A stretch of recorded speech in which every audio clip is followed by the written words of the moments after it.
Bonjour à tous. Pour ma deuxième interview, j'ai la chance d'interviewer Clément Gens, une vraie référence dans le monde du paddle français et belge. Il est actuellement numéro 1 belge, numéro 2 français et occupe la 95e place mondiale avec un meilleur classement à la 82e place mondiale. Rien que ça. Ancien joueur de tennis professionnel, il a su s'imposer comme l'un des meilleurs joueurs professionnels de paddle francophones et il continue à performer sur le circuit international. Dans cette interview, on va parler de son parcours incroyable et de sa transition du tennis vers le paddle.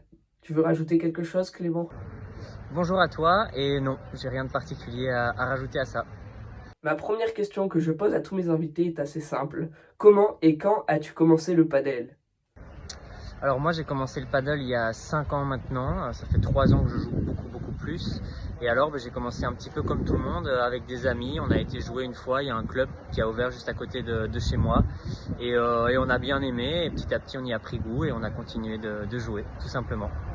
Qu'est-ce que ça fait de passer de tennisman professionnel à joueur de paddle professionnel? Quelle différence as-tu pu remarquer entre les deux circuits?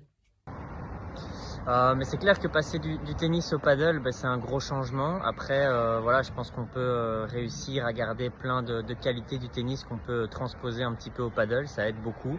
Et après, par rapport au circuit, c'est sûr que le tennis a beaucoup plus d'expérience, d'ancienneté, et donc on sent que c'est beaucoup plus rodé, les tournois sont beaucoup mieux organisés qu'au paddle où voilà, il y a eu différents circuits qui ont vu le jour, donc c'est toujours un petit peu compliqué de s'y retrouver, même si c'est vrai que ces dernières années, l'organisation est à chaque fois de mieux en mieux, donc ça évolue dans le bon sens. Et enfin, une autre question que je pose également à tous mes invités. Pour toi, quelle est la chose la plus importante pour progresser au padel?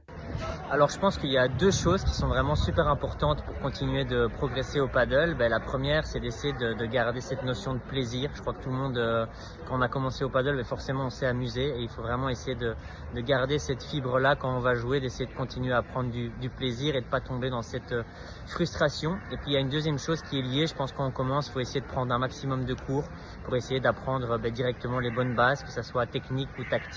Ça va nous permettre de pouvoir continuer à évoluer dans le temps et donc d'éviter en tout cas de stagner trop vite et donc de commencer à se frustrer un petit peu. Donc je pense que les deux sont liés. Merci beaucoup Clément d'avoir répondu à toutes mes questions.